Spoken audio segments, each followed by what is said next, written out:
Welcome to University, a podcast for young people navigating life's big transitions. I am Anne-Marie Cheresso, your host. On University, you'll hear stories from college students. You'll get tips from experts. And occasionally, you'll hear from a parent's perspective on how to manage this time of change in your life consciously. Find yourself, find your purpose, find your people, and pursue you fearlessly. We are back with Emma Seslowsky. In part one, Emma shares her struggle with anxiety and depression. Today, we're back celebrating how she used her experience with anxiety to get to know herself better, to shift and to become a more honest, authentic expression of her true, authentic self. On this episode, we talk about coming out, about being kind to yourself, and what it really means to be happy and successful. And Emma shares advice for after graduation and her formula for how to make time for your passions while still working a day job. So now we're talking all about your music and your art, but you're working for CNN at a podcast. So take us through, how did you end up doing what you're doing now with your work, and what you were studying English. So take us quickly through all that. Yeah. So sophomore year decided I wanted to make a change. I wasn't really loving the English major anymore, and switched into journalism, which felt like English major with a purpose, like topics to write about the real world, and I was really involved with the radio station, and I realized that was journalism. My mentor in the radio station, Professor Ann Donahue, really gave me this love of radio and love of podcasting. And I realized that had been kind of there all along. I went to Jewish overnight camp in Wisconsin, Camp Shai, and there was a radio station there, and I loved doing that. I would run around with a tape recorder when I was little on the playground. So it's okay, this piece of me has always been there, the kind of investigative, wanting to get the story, documentarian kind of person. And so journalism was really hard at first. It was really writing based at first. They kind of start everyone with this diet of writing articles, kind of these quick articles.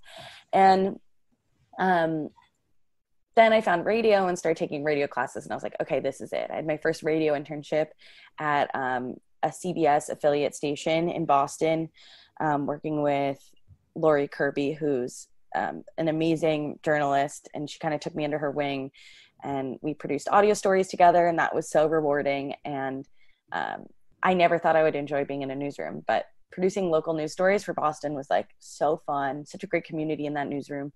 And so I knew I wanted to continue with podcasting. And I think it's important to note, it's not linear. So you have this big news internship.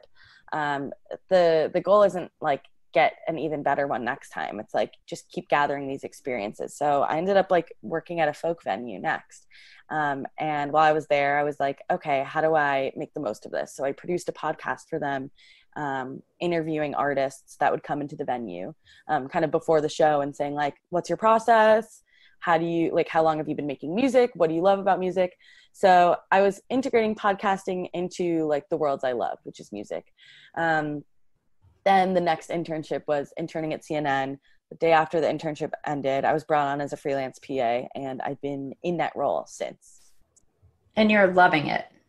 Yeah, I am. I mean, music is my true love, but as far as day jobs go while you're trying to pursue your music, this one is pretty great.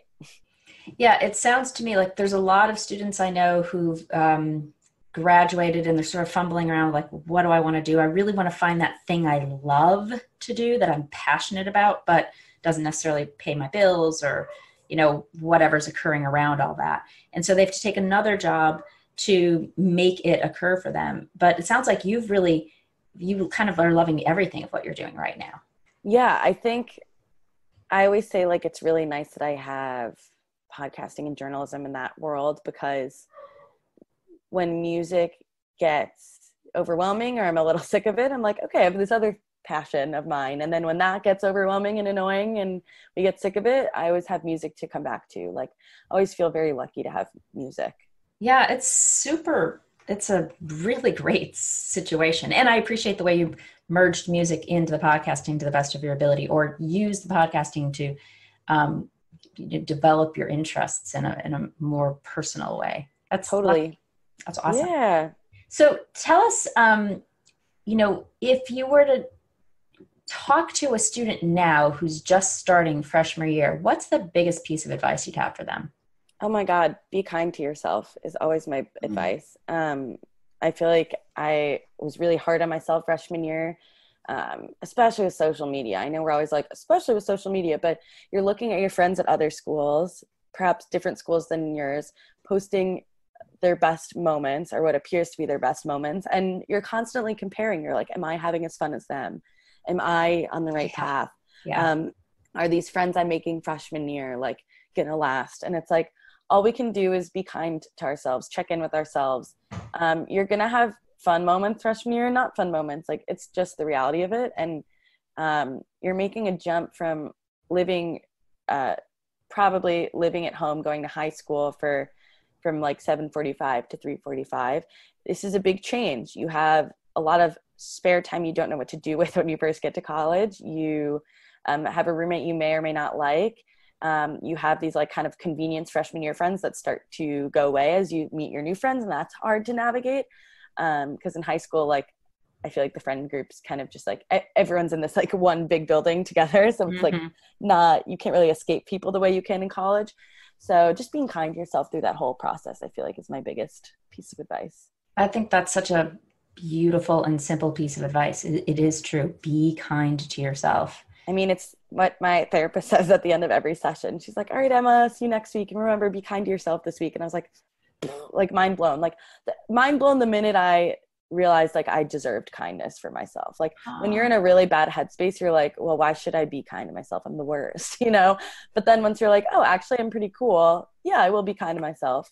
I mean, the biggest mind blown is when I was like saying all this negative stuff about myself. And my therapist was like, would you ever say this to your sister? And I was immediately burst into tears. It's like, no. And let's not talk to ourselves let's talk to ourselves the way we would talk to someone we really love, like our sisters. At least for me, that's someone I really love.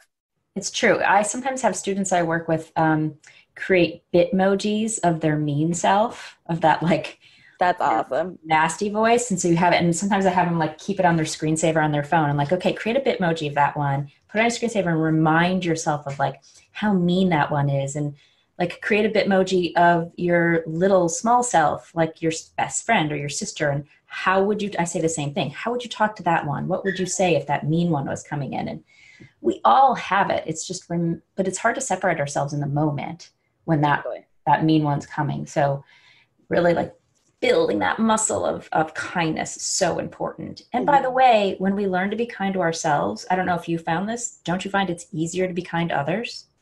Yeah. I mean, you feel less competition with other people. I feel like a big source of my anxiety was just like the whole comparison game. And so when you don't feel threatened by other people, it's really easier to be kind. I mean, when you realize there's space for all of us to do our thing, you're not going to kind of ice people out in the same way you would if you were threatened by them or intimidated by them. That's so true.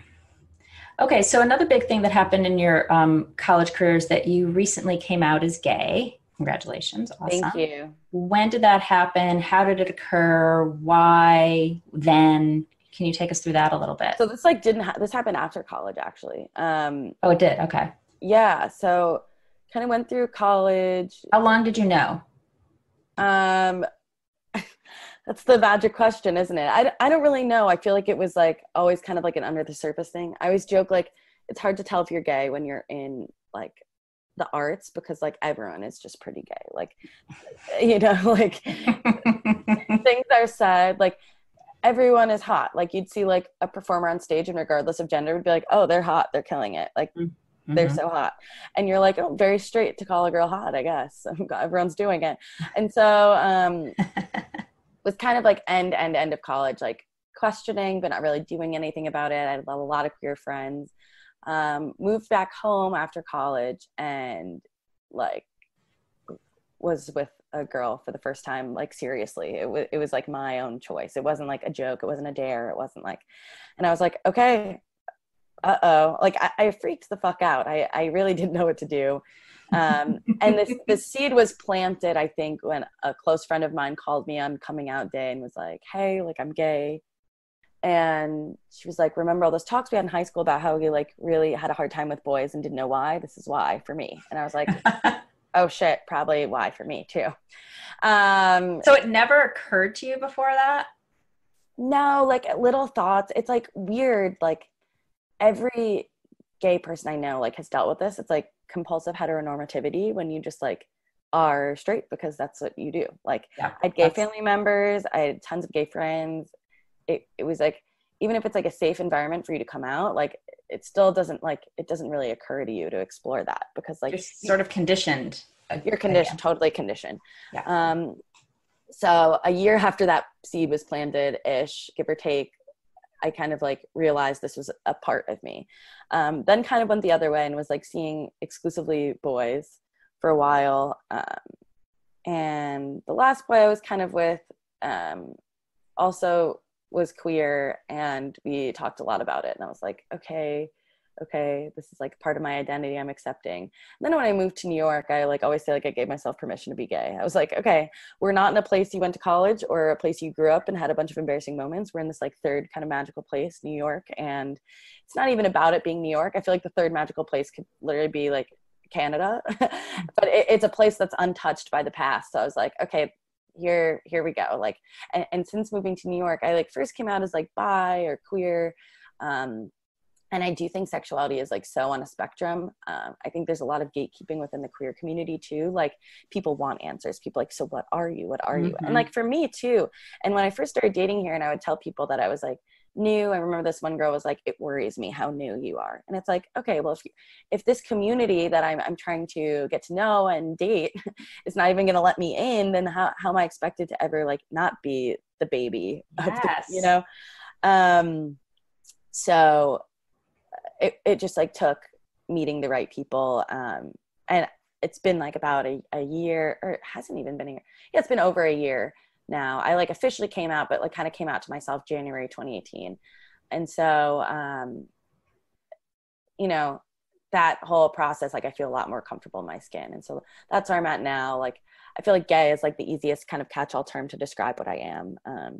I like 99% like women, but then I think about like growing up, I did really like boys. So what is that? Does that count? Kind of like hard to play that game with yourself. Well, one of the things you said earlier, I have a belief that we're attracted to energy and not gender necessarily, and that's just my like running belief. And you said that person on stage is hot, and the thought I had was like, I'm pretty sure it wouldn't matter if it was like an appearing female or an appearing male. Like what's hot is they're fully alive. They're fully in their genius. They're their fullest, most vibrant selves, right? Like a star, quote unquote. And that's attractive. Like, right. We are attracted to that as human beings. Well, like the really confusing thing is I think like there were a lot of like male actors and musicians. Like I had a huge crush on my friend who played saxophone, jazz saxophone in high school. And I like think I just like thought he was a great performer and a great friend to me. And I think I confused that for what liking someone was, because I was like, this must be it. I like found myself crushing on a lot of guy friends growing up because I was like, well, this must be it. This closeness I feel. And it's like, no, it's just closeness. Like that's all you're feeling. And I know like a lot of gay girls that like still today are like, oh, Shawn Mendes is so hot. Nick Jonas is so hot. Joe Jonas is so hot. Joe Jonas is like really lesbian icon number one. There's like jokes online that like Joe Jonas kind of looks like a lesbian if you squint your eyes. But basically, it's weird kind of reconciling like, okay, I love women and dating them, and that's like my preference. But like, I think guys are hot. Well, especially when you live in a world that's like trying to put you in a box. And so learning to be kind with myself during that process too. And it's like an everyday thing. There's like, we have to unlearn our own gatekeeping too. Kind of when I came into myself as someone who was like, okay, I'm pretty sure I just like girls. I'm going to end up with a girl. It's like, okay, well, you have to treat a bi person who is a girl who's dating a man right now who loves women also, like treat them with the same respect you would treat someone who only likes women or only likes men or whatever. And to your earlier point, We don't really necessarily even need to live in a box. Like today could be a woman, tomorrow could be a man. Like who knows? Right. Like Right.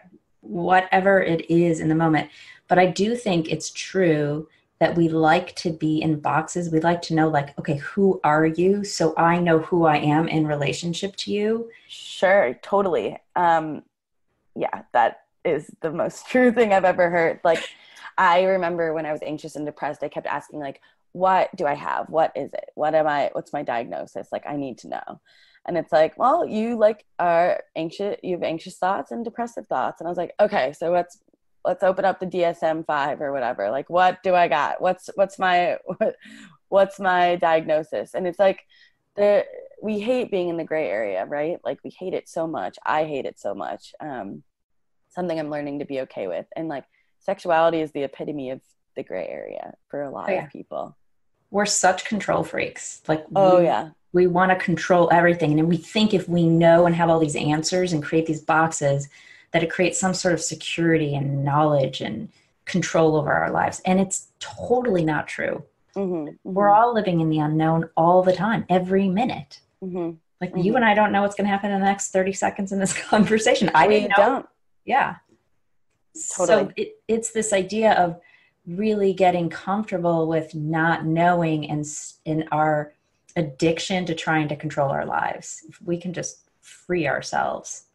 And then we do weird things when we try to control. Like one of my weird anxiety thoughts was like, okay, if there are no mini M&Ms at the ice cream and in the dining hall, you're gonna have a bad day. And like there was like a week, there was like a week where there were no mini M&Ms, and then it becomes like the self-fulfilling prophecy. We're like, okay, the M&Ms told the future, I'm gonna have a bad week. But what's really happening is your brain is like, let's pick one thing and try to control our lives. Let's pretend we're mind readers. And then what's happening is you think you're gonna have a bad week, so you do. So we do such weird things to try to get a little bit of control, whether it's like our food or what we wear or our thoughts. I don't know. I even do this. I'm like, if the next train that comes is the one I need, then blah, blah, blah, blah, blah. It's like, feels very I used to do this all the time. Yeah.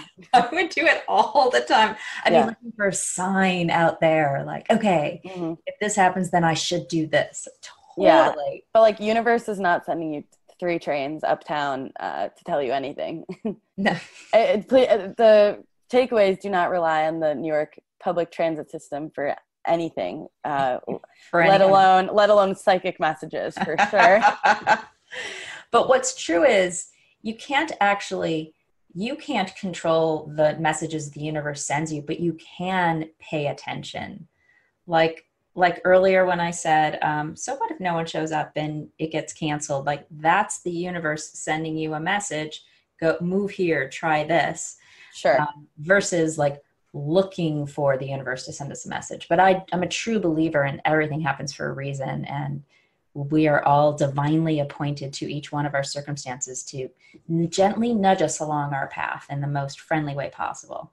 I have a hard time believing that when it comes to like great tragedy. Like we lost my uncle very suddenly and tragically in a train accident after like summer of my freshman year. So it's hard for me to be like, well, that happened for a reason. It's like, what was the reason there? Because it really upset everyone in my family and left my cousins without a dad and my aunt without a husband. You know what I mean? So it's like, what's the meaning behind that? But well, that's the great existential question. And I mean, we can have a whole podcast conversation on that, which actually sounds fun. But yeah, that makes like when we're suffering and really in a lot of pain around something that we don't like what has happened, it makes a little sense for us to resist that. Like my mom is like doing that. She's like thinking a lot about the death of her mom and kind of how it happened really suddenly and kind of trying to find the reasons behind why that could have been. Like, why did you lose someone you love so suddenly? Why did I not get to meet this person that I probably would have loved a lot, you know?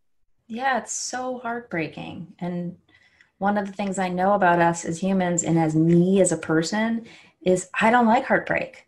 Like I like only what's on the other side, right? I like the joy, I like the fun, but when it comes to like pain and suffering and heartbreak, I try and do everything to control that from actually happening in my life. And what I know is we can't actually know why everything happens. And I do have a belief that there's something greater that's sort of driving this whole machine, and that we have to trust it to some extent because we can't control it.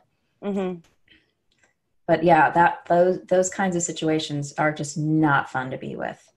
No, it's like, what? Come on, world. Like, throw me a bone. Yeah, give me a break. Give me a break over here. Yeah. Tell me what advice you have for recent graduates or graduates who are recent. I've just done a series that's, you and I are talking early part of July. You probably will get published in August some point. A couple students we interviewed are graduated and they're like, oh no, I don't want to do that thing that I studied. And what advice do you have for students who are graduating and sort of on their path now, trying to figure out who they are? Listen to the little voice inside of you listen to that little voice inside of you that's telling you what you actually want to do, and make time for it. I don't do music full time, but it's something I make time for. I moved to a city with intention that has a lot of art and a lot of music. So that's something I can make time for and participate in. And set reasonable goals for yourself. So let's say you really want to be a comic, but you studied like chemistry. Totally, I'm sure there's a lot of comic chemists out there. But while you're doing your day job or whatever it may be, say, okay, this month I'm going to go to one open mic. That's such an achievable, reasonable goal. Or today I'm going to spend half an hour working on my stand-up set. Just like reasonable, small goal setting, achievable goal setting. Because the minute you make these like grandiose goals for yourself, like, and they don't get achieved, you're like, well, I'm an idiot for not achieving that. It's like, oh no, you should maybe make an easier goal to check off the list, you know? I do think we make these really grandiose ideas and then we can't achieve them, and then we don't try. So my goal when I moved here, I was like, okay, I really want to host a variety show for Halloween. And I did. And I felt like an imposter the whole time. And it was my first show I hosted, and some things went wrong, but I did it. And I've hosted shows since then that have gone better. And so I'm not doing music full time, but I am making music on a regular basis, performing it, getting my name out there, hosting music shows, hosting music comedy shows, being in comedy shows. So it's a good feeling. And so kind of taking those little wins and saying, yes, I'm working my day job and I'm making time for my passion that I love. I mean, it happens slower than you think and different than you expect, is advice that was given to me. Yeah, I think that's the best advice is, I'm going to say, making it time for the joy monster, right? So making time, if you create a little bit of joy in your day every day, it makes the things that you don't necessarily love to do, but you have to do in this now moment, even that much more tolerable, because you know that you're feeding your joy parts just as much, or at least a little bit. You have something to look forward to. I think that's a great piece of advice. Great. Good. I hope so. Sometimes it can't happen all at once. No, it can't. And you're doing it. So your big dream, where do you imagine yourself in 5 years? If you could just drop all limiting beliefs, all fears, all judgments, what would you be doing? I would love to be touring all around the world with my music.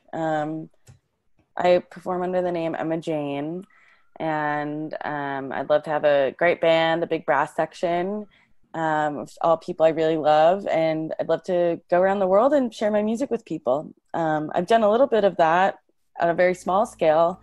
I'd love to drop everything and be able to just focus on giving really great performances and writing really great songs. I'm seeing that for you. Thank you. I hope you're having a psychic vision, unlike my fake psychic vision I think I have. Fake it till you make it, man. Exactly. Yeah. Well, I'm going to hold that vision for you while you hold that vision for yourself every day. I'm even going to invite you to make a vision board, or just like one small mantra every morning when you wake up, like just holding that belief in your mind and that thought in your mind as long as you can to feed that joy. It's going to keep you going. I know it will. Absolutely, I will. Thank you so much for being here and sharing your journey. Thank you. This is so great. Thanks for talking with me. So fantastic. Have you heard Ellen DeGeneres say, "Be kind to one another" at the end of her episodes? I love that. And I couldn't agree more. We need more kindness. But I also think what Emma says here is so vital. Start with yourself. Be kind to yourself. Figuring out who you are, facing the truth of that, figuring out how you fit into this big, wide world, trying to find your people, and simply looking for that formula for your happiness can feel overwhelming. Life is full of choices and surprises, and we're all stepping into the unknown each and every day. Life is about taking risks, and that's scary. If we could all step into each day with a bit more kindness, a bit more compassion and empathy, knowing that we're all simply trying to figure out this thing called life, we might possibly make the journey just a bit more enjoyable. And in the end, isn't that what it's all about? Thanks for listening to University. If you liked what you heard, I'd be absolutely thrilled for you to share with a friend, and equally grateful for you to pop over and rate and review on iTunes. It really helps. You can find more information and stay in touch over at university.u on Instagram or at University on Facebook. I'll look forward to seeing you there. For more information, email me at annemarie.university@gmail.com or click the link in the show notes below.